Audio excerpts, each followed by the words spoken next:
Hey guys, welcome back to Building Behind the Scenes Horror Icon Build. Now if you didn't catch last week's video, don't worry, I'm going to put it up somewhere on the screen here. And we are going to get right back into it and see what terrifyingly terrific characters we get for the rest of the house.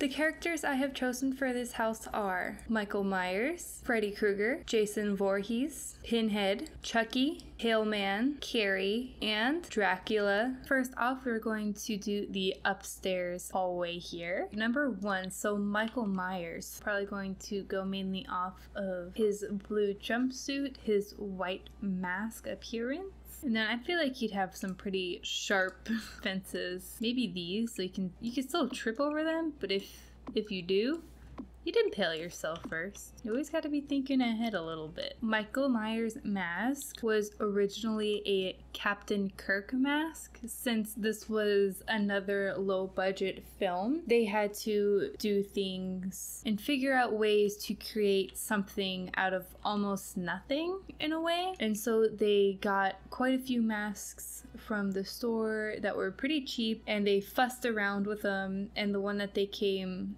to liking and thinking that was the best option was Captain Kirk. In order to change Captain Kirk to not look like that, the hair in the mask was replaced, and also the entire thing was spray painted white. And then the finishing touches was to add a black mesh on the eyes as well as widen the eye holes to give the character an unrelatable quality, since they were big, dark, soulless eyes. Also, in the opening scene when Michael Myers is a child and they're shooting his point of view, they couldn't get the child actor they planned to use until the last day of shooting. So instead, a movie producer volunteered, and because it wasn't like a full body shot that you could see it was a grown person, it was just her hands. It worked well since I guess she had small enough hands. However, you can kind of tell if you look closely that it is not a child's hands, since they're actually manicured and well kept and even have a varnished finish on the top of her nails. It was shot in the spring, and because of that, it was incredibly difficult for them to get pumpkins. And for the fallen leaves effect that are on the ground, they're all paper that are painted to look like fallen leaves. And because, like I said before, it is a low budget film, once they were done filming, they would scoop up all the paper leaves and like bring them over to the next set or the next shot that they needed them for. And then I'm also going to put some watermelons and put a knife near them because the movie's stabbing effect was used by plunging a knife into a watermelon. And so that's how they got that super loud, like, stab the watermelon, which, because they filmed it in the spring, was easier to come by than pumpkins. That is it for this hallway. I'm going to go ahead and move on to this room over here. For this bedroom, we have Carrie. I'm gonna go ahead and pick this peachy orangey color for like the dress she wears to prom. I made this little side room over here, kind of like the closet that her mother throws her into. So that is what that is, her little closet of terror, if you will. And then for like the appearance, I'm going to go ahead and put like scratch marks on here. She's trying to get out. This, and then like it has the red for when the blood gets spilled onto her dress. And then the blood used in the film was made from corn syrup and food coloring. However, Sissy Spacek, who plays Carrie, said that she wouldn't mind if they used real blood. They gave the okay. However, everyone else in production was like, no, it's fine, you know, we'll use corn syrup. We don't need to use the real thing. Also, while they were filming the prom scene, Sissy Spacek volunteered to sleep and stay in her gown with the blood and everything on it for continuity's sake, so everything would look the same. Filmmakers said that she'd walk around and she'd smell like a gummy bear because it's just corn syrup all over herself. At least, you know, it didn't smell bad, so that's a good thing, but she was, I'm sure, very sticky. Not only was Carrie Stephen King's first published novel in 1974, but it was also his first movie as well that was released in 1976. And in Carrie's trailer, you can see that Stephen King's name is spelled incorrectly. It's spelled with a V opposed to a PH. So that is it for this room over here. And so let's go ahead and and move on to this second bedroom over here, and let's go ahead and see who it is. We have Jason Voorhees going into this other bedroom. All right, so I'm thinking bed over here. Maybe something that looks like camp. Sleeping bag looking beds seem to do the trick. Ooh, maybe they make this like a camp room and have this be like a double room. Okay, yeah. Camp, like a camp sort of style bedroom. Okay, we got this.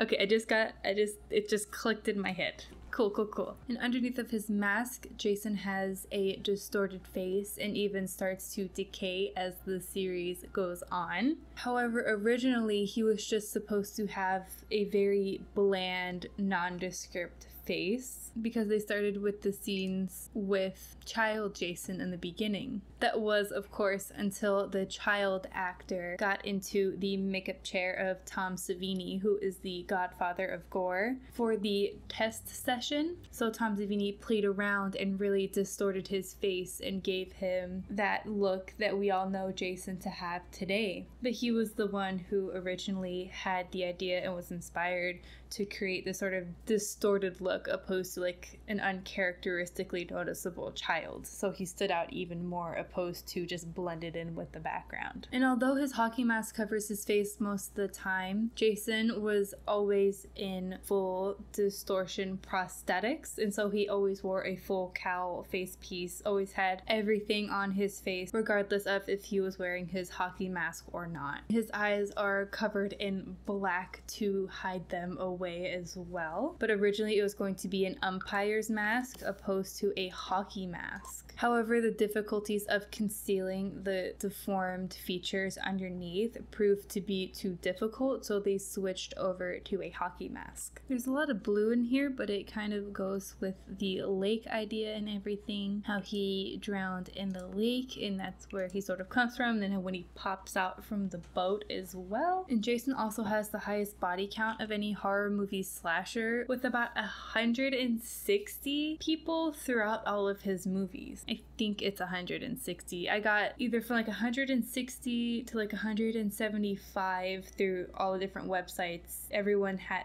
seemed to be around that range. Alright, so that is it for this bedroom. So let's go ahead and move to this bathroom right here. We have Dracula's. It's a weird shape, but it's fine, you know? If it was going to be in the other room, it's fine here. You have to make sure to cover up those windows with some nice big curtains. Dracula is one of the most depicted characters in film, period, alongside with like Santa Claus and things like that. However, the story of Dracula as we know it could not have been as popular as it is today, because the first ever depiction in film of Dracula was Nosferatu, which was released in 1925. However, that film was almost completely destroyed because the movie had been sued for copyright infringements, because I don't believe they went to ask if they could use the rights for Dracula or for that idea of a vampire, which in the 1920s was not, you know, obviously a big thing.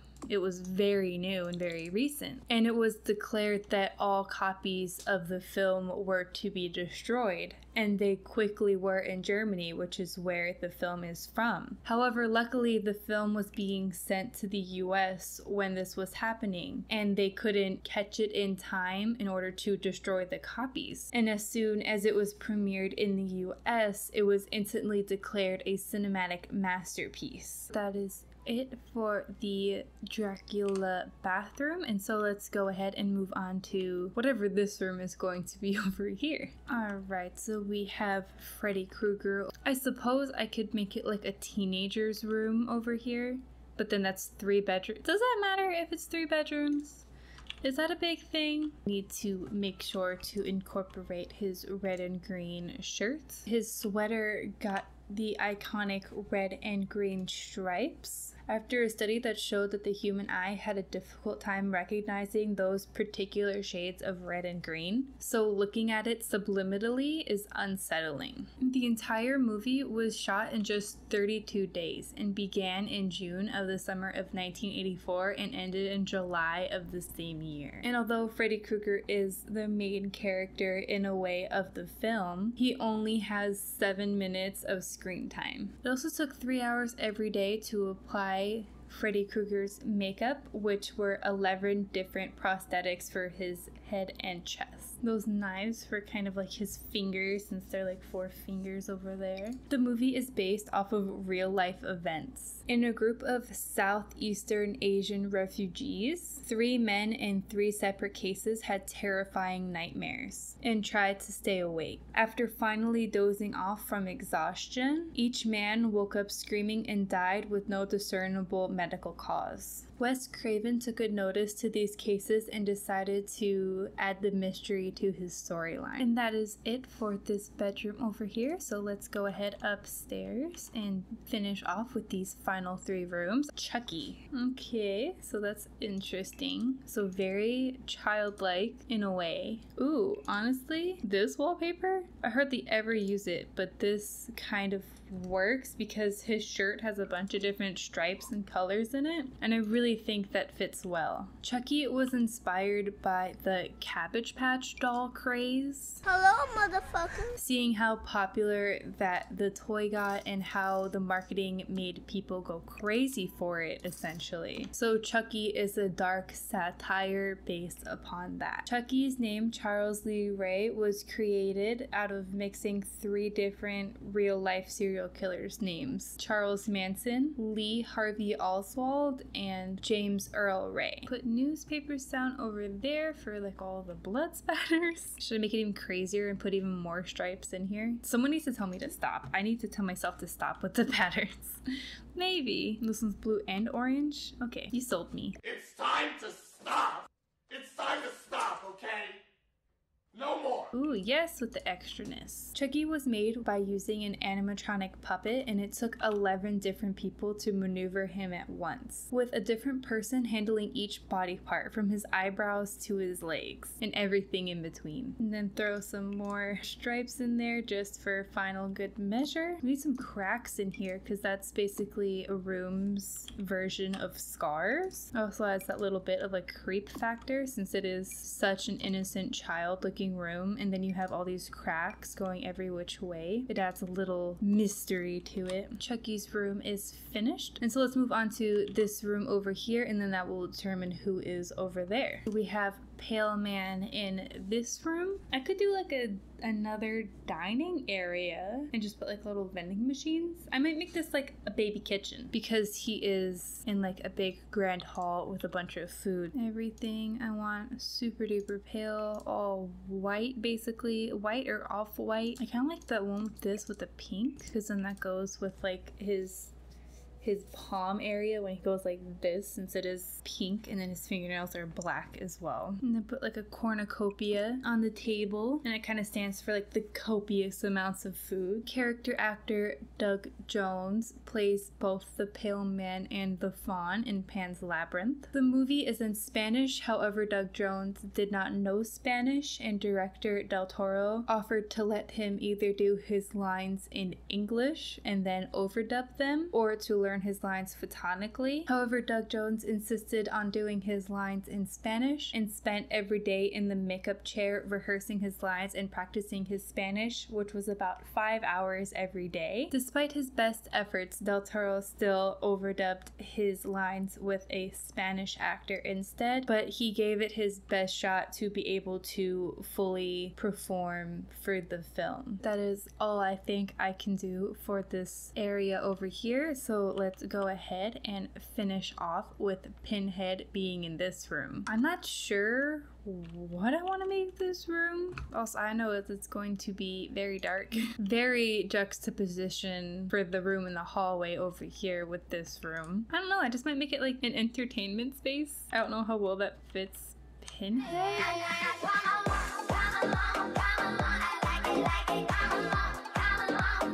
Like a demon party area, but with the red glow. And similarly to The Craft, this movie also had a roach and maggot wrangler, because in England where it was filmed, it was illegal to have cockroaches of both sexes to be on set at the same time to prevent infestation. So they had to hire a bug wrangler in order to make sure that all of the roaches were male. You gotta make sure to put all of these nails, because I need something that makes it look like Pinhead, and that's one of the only things I can think of. And in the book that it is originated from, Pinhead's name is Hell Priest. And the reason it's different in the film is because the special effects guy gave him the nickname as Pinhead, and it stuck even though the director didn't like it. And that is something that is kind of common, calling a character by the way it looks instead of by its name, because it's a little bit easier. Just especially when you're familiarizing yourself with the characters, it's easier to call it what it looks like opposed to its name, because certain things can look like Hell Priest and nothing looks like Pinhead. The name of the novel sounded too romantic for a film. It was entitled The Hellbound Heart, and the initial suggestion instead of Hellraiser was sadomasochism from beyond the grave, which doesn't have that same sort of roll off of the tongue feel. And that is it for this room. Now that the house is finished, let me go ahead and give you guys the tour right after I save, just in case. Especially after what I've been doing today, I don't want to take a chance.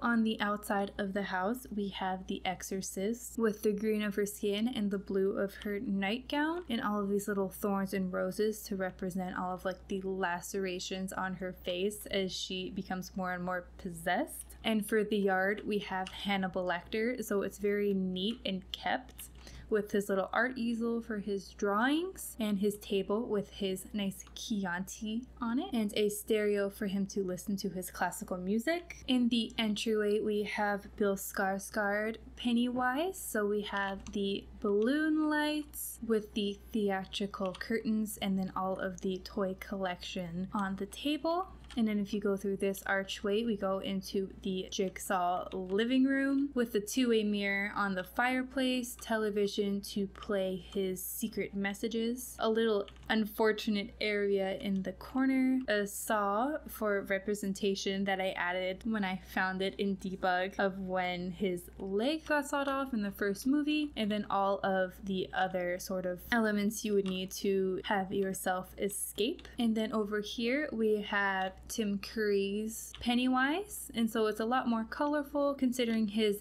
outfit is more of a typical clown. We have the little orange lights for his little poofles, the spider for the ending when he becomes a spider, and then through here we have Frankenstein's kitchen, and so everything is sort of kept woody and natural for when the novel came out in 1818, so we kept that around and kept it with the stereotypical green and black that Frankenstein looks like. And through here into the dining room we have our cute little Sam for all of his pumpkins and jack-o'-lanterns. We even have a little jack-o'-lantern carving station, 3 bowls of candy to make sure he is pleasantly appeased with his selection. And then finally for the downstairs we have Annie Wilkes in the office. We have our own Misery sitting in the corner, all of Paul's books that Annie collects, and then all of her knickknacks sitting in this corner. And then up the stairs in this hallway we have Michael Myers, represented by the dark blue wallpaper for his jumpsuit, all the knives, the pumpkins for Halloween time, and then watermelons for the sound of the stabbing effects. And then over here in this camp bedroom for Jason Voorhees, we have this sort of camp vibe that's very disheveled with our sleeping bag